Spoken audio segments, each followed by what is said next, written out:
एकम 5 धरती को महकाए। अगले वीडियो में हमने इसका गान सुना और इसका भावार्थ समझा। अब इस वीडियो में हम इसके अभ्यास और स्वाध्याय के प्रश्न जवाब समझेंगे। तो बच्चों, अभ्यास का जो दूसरा प्रश्न है, अंदाज अपना अपना। तो यदि सूरज न निकलता, तो बच्चों आप भी सोच सकते हैं, यदि सूरज न निकलता तो क्या होता। तो अंधेरा ही अंधेरा रहता, यानी कि दिन ही नहीं होता, हमें सूर्य का प्रकाश नहीं मिलता। सूर्य का प्रकाश न मिलने की वजह से पेड़ पौधे न होते, कहीं वनस्पति और हरियाली का नामो निशान नहीं होता। सूर्य न निकलने पर बारिश भी नहीं आती और हमें खाने के लिए अनाज और पानी भी शायद नहीं मिलता। और इसके अलावा भी कई और सारी दिक्कतें हमें झेलनी पड़ती। दूसरा, यदि बगीचे में पेड़ चलते होते तो, अरे बच्चों यह क्या बात हुई, यह तो बगीचे में पेड़ भी यदि हमारी तरह चलते तो क्या होता, तो वह भी हमारी तरह आपस में टकरा जाते, फिर उसकी डाल पत्ते आदि गिर जाते और शायद पेड़ चलते तो बगीचे में कोई लोग भी नहीं जाते, क्योंकि वह भी उनसे डर जाते। और बगीचे में पेड़ चलते तो उसके फूल फल आदि भी नीचे गिर जाते। तो बच्चों, यह एक सचमुच एक विलक्षण दृश्य बन जाता कि यदि पेड़ चलते तो। यदि दीपक बोलता तो, यदि दीपक बोलता तो वह अपनी आत्मकथा सुनाता और अपनी आत्मकथा में रात के होने वाली अलग अलग घटनाओं के बारे में, जो कई घटनाएं हमें देखने को नहीं मिलती, उनके बारे में भी दीपक हमें कह देता, यानी कि दीपक के मुंह से हमें यह सब सुनने को मिलता। चौथा जो प्रश्न है, यदि पेड़ पौधे न होते तो, बच्चों यह तो बहुत ही सोचने वाली बात है, क्योंकि पेड़ पौधों से हमें फल फूल, कई तरह का खाद्य चीजें, औषधियाँ और लकड़ी, यह सब हमें पेड़ पौधों से मिलता है। तो यह कुछ भी हमें नहीं मिलता, कहीं हरियाली नहीं रहती, बारिश भी नहीं आती और दुनिया है वह वीरान बन जाती। तीसरा जो प्रश्न है, प्रश्नों के उत्तर दीजिए। आपके आसपास में कौन कौन से फूल दिखाई देते हैं बच्चों? तो हमारी शाला में तो बहुत सारे फूल है, यह भी हम लिख सकते हैं, जैसे कि गेंदा, चमेली, गुड़हल, चंपा, जासूद, बारमासी, गुलाब आदि कई सारे फूल हमें हमारे आसपास देखने को मिलते हैं। दूसरा जो प्रश्न है, प्रकृति के तत्व कौन कौन से हैं? तो प्रकृति के कुल 5 तत्व है, पृथ्वी, जल, अग्नि, वायु और आकाश।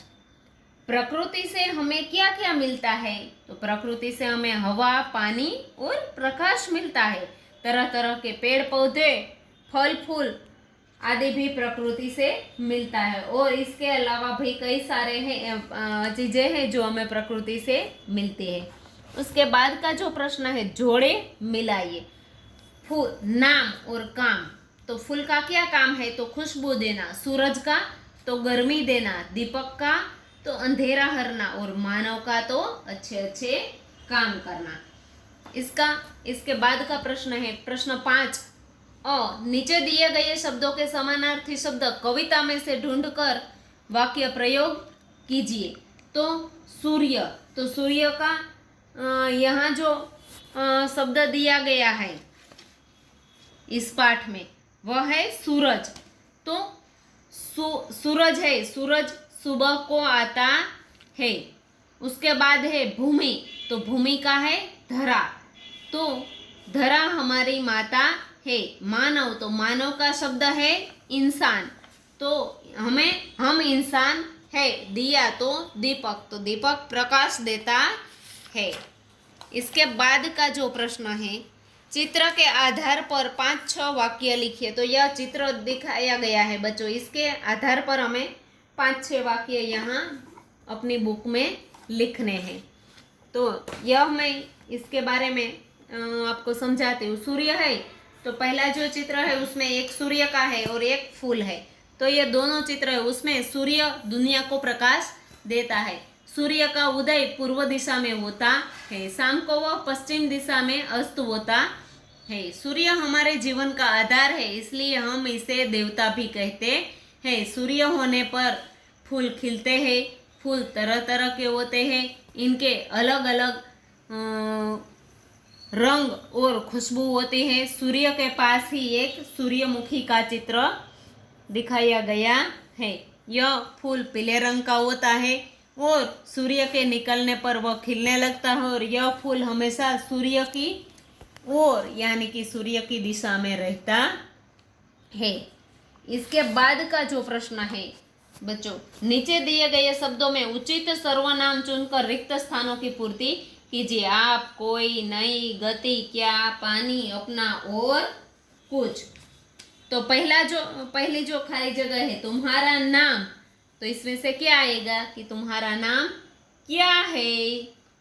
देखो तो कोई इधर ही आ रहा है खाने के लिए, तो कुछ तो दे दो, बहुत भूख लगी है। मैंने तो अपना काम पूरा कर दिया।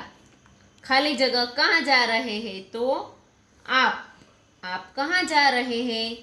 तो इस तरह से आपको सर्वनाम शब्द खाली जगह में लिखने हैं। सर्वनाम किसे कहते हैं, तो नाम की जगह आता है उसे सर्वनाम कहते हैं। ऊंची आवाज में पढ़िए और समझिए। तो यह शब्द है, यह आपको पढ़कर समझने। उसके बाद जो स्वाध्याय का पहला प्रश्न है, प्रश्नों के उत्तर लिखिए। फूलों से हमें क्या सीख मिलती है। तो बच्चों, फूलों से फूल हमेशा खुश रहते व आंधी या बारिश में भी हंसते ही रहते हैं। तो उससे हमें यह सीख मिलती है कि हमें प्रत्येक स्थिति में खुश रहना चाहिए। कठिन से कठिन परिस्थिति होने पर भी हमें हंसकर उसका सामना करना चाहिए। दूसरा जो प्रश्न है, सूरज की किरणें हमें क्या करती है। तो सूरज की किरणें अंधकार को दूर भगाकर सारे संसार को प्रकाशित करती है। तीसरा जो प्रश्न है, दीपक जग को कैसे रोशन करता है। तो दीपक अपने हृदय को जला जला कर जग को रोशन करता है। चौथा प्रश्न है, धरती को स्वच्छ और सुंदर बनाने के लिए आप क्या करेंगे। तो आप क्या कर सकते हैं, ऐसा पूछा है। तो धरती को स्वच्छ बनाने के लिए हम कहीं भी कचरा इधर उधर नहीं डालकर कचरा कूड़ेदान में ही डालेंगे। और धरती को सुंदर बनाने के लिए हम अधिक से अधिक पेड़ लगाएंगे और ज़्यादा से ज़्यादा बाग और फुलवाड़ियाँ बनाने की प्रवृत्ति में अपना सहयोग देंगे। पांचवा प्रश्न है, जग में नाम कमाने के लिए हमें क्या करना चाहिए। तो जग में नाम कमाने के लिए हमें सदैव अच्छे काम करने चाहिए और दीनहीन लोगों की सेवा करनी चाहिए। उसके बाद का जो प्रश्न है, आपकी कल्पना में जब आप किसी वस्तु का नाम लेते, कोई भी वस्तु का नाम लेते, तो उसकी तस्वीर आपके सामने आ जाती है। जरा सोचे तो उससे संबंधित और चित्र भी मस्तिष्क में उभरने लगते हैं। उदाहरण के तौर पर घेरे में भीतर फूल शब्द का नाम लेते ही पंखुड़ियों में लिखे भाव सामने आने लगते हैं। तो आप इसी तरह अन्य घेरे में लिखे शब्द और उसके संबंधी शब्द सोचकर पंखुड़ियों में लिखे। तो धरती शब्द है, तो धरती सोचते ही क्या विचार आता है आपको, तो यह लिखना है। मैंने यहाँ कुछ शब्द लिखे कि पेड़, जंगल, पर्वत, मनुष्य, क्योंकि हम कह सकते हैं कि धरती पर जंगल होते हैं, धरती पर पर्वत होते हैं, धरती पर पेड़ उगते हैं, मनुष्य धरती पर रहते हैं। इस तरह से चांद, तो चांद के साथ जुड़ी हुई वस्तुओं का नाम जो भी आपको याद आए वह लिख सकते हैं। सूर्य, बादल, तारे, प्रकाश या फिर रात्रि, किरणें, ऐसा भी कुछ लिख सकते हैं।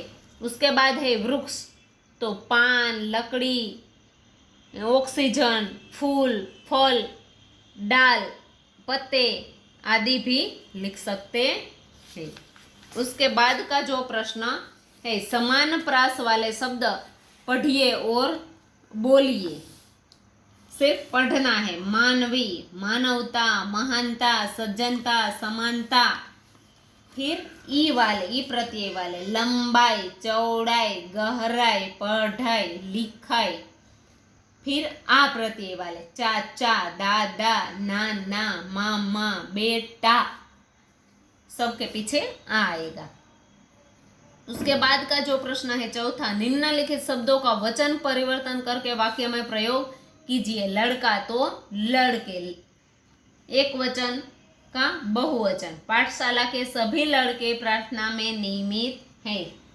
तो उसके बाद का जो प्रश्न दिए गए वचन के शब्द, पंखा तो पंखे, मेरे रूम में कितने सारे पंखे हैं। आँख तो आंखें, हर एक मनुष्य को 2 आंखें होती है। किताब तो किताबें, मेरे पास कई सारी किताबें हैं।